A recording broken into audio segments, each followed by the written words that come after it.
Salmon overload. Salmon overload. In-order namin. Tapos sisig kay Sushinori. Sisig rice bowl. And then, yan lang. Thank you. Kaya lang, Thank you. marami yung kalaban na drinks dito. So, sa baba, may Sushinori. Dito kami lagi kumakain. Ng dinner or after ng session. This is their salmon overload. Yan. Tuwan-tuwa na naman to. So, let's do the first bite by Wifey. Come on.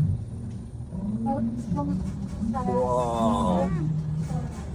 Sarap. Binabalik-balikan namin here. Salmon overload. Deep lang.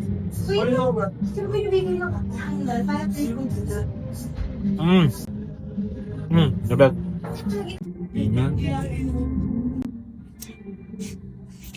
Yan, salmon na thick lang.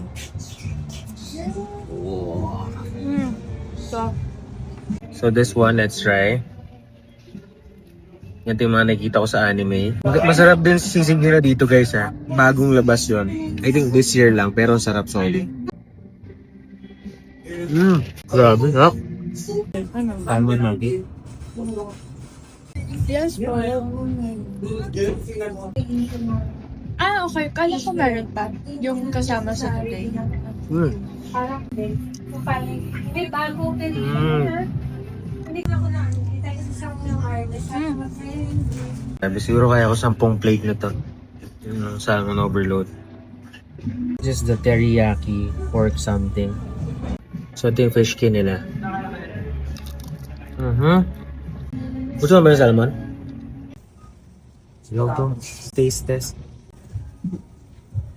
Ganyan sa mga ano, di ba? Diba? Lambot ah. Ito ano itong big?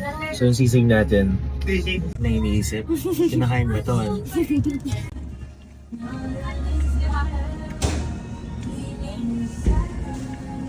So yung salmon yan.